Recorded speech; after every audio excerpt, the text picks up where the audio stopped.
Genesis chapter 8.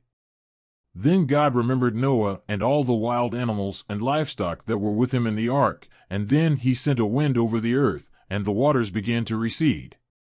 The fountains of the deep and the floodgates of heaven were closed, and the rain stopped. The waters were lowering little by little over the earth. At the end of 150 days, the waters had subsided. And on the 17th day of the 7th month the ark landed on the mountains of Ararat. The waters continued to recede until the 10th month, and on the first day of the 10th month the tops of the mountains appeared. After 40 days, Noah opened the window he had made in the ark. Hoping that the earth had already appeared, Noah released a raven, but it kept circling. Then he sent out a dove to see if the waters had subsided from the surface of the earth. But the dove did not find a place to rest its feet because the waters still covered the entire surface of the earth, so it returned to the ark, to Noah. He reached out and caught the dove and brought it back into the ark. Noah waited another 7 days and sent out the dove again. In the evening, when the dove returned, it had a new olive leaf in its beak. Noah then learned that the waters had receded from the earth. He waited another 7 days and again sent out the dove, but this time it didn't come back.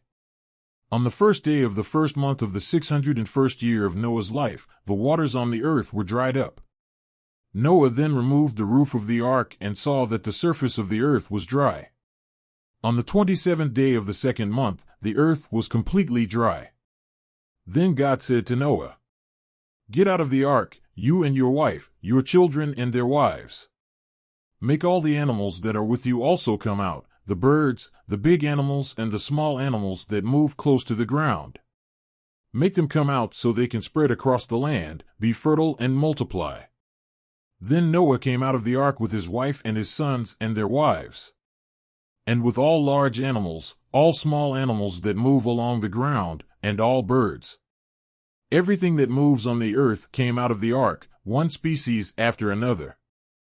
Then Noah built an altar dedicated to the Lord, and, taking some clean animals and birds, he offered them as a burnt offering, burning them on the altar. The Lord smelled the pleasant aroma and said to himself, "Never again will I curse the earth because of man, for his heart is entirely bent to evil from childhood. And never again will I destroy every living thing as I did this time. As long as the earth lasts, planting and harvest, cold and heat, summer and winter, day and night will never cease." Genesis chapter 9. God blessed Noah and his sons, telling them, "Be fruitful and multiply and fill the earth.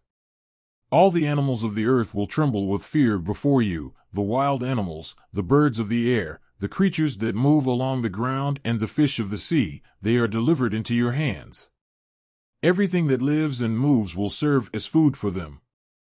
As I gave you vegetables, so now I give you everything. But do not eat meat with blood, which is life.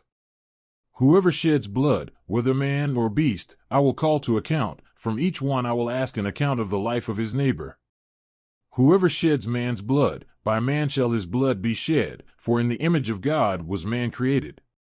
But you, be fruitful and multiply, spread over the earth and proliferate in it." Then God said to Noah and to his sons who were with him, "I will establish my covenant with you and your future descendants. And with every living thing that is with you, the birds, the livestock, and the wild animals, everything that came out of the ark with you, every living thing on earth.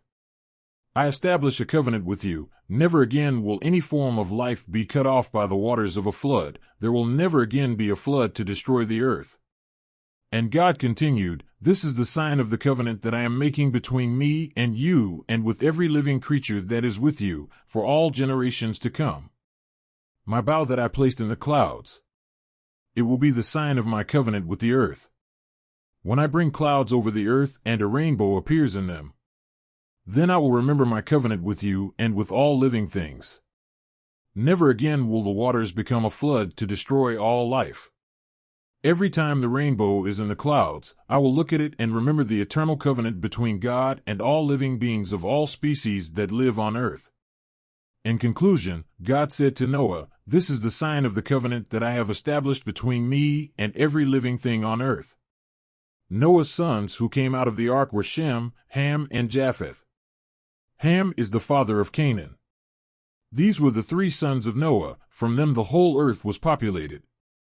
Noah, who was a farmer, was the first to plant a vineyard. He drank the wine, got drunk, and was naked inside his tent. Ham, Canaan's father, saw his father's nakedness and went to tell the two brothers outside. But Shem and Japheth took the cloak, lifted it over their shoulders, and, walking backwards so as not to see their father's nakedness, covered him. When Noah woke up from lying and found out what his youngest son had done to him, he said, "Cursed be Canaan. A slave of slaves he shall be to his brothers."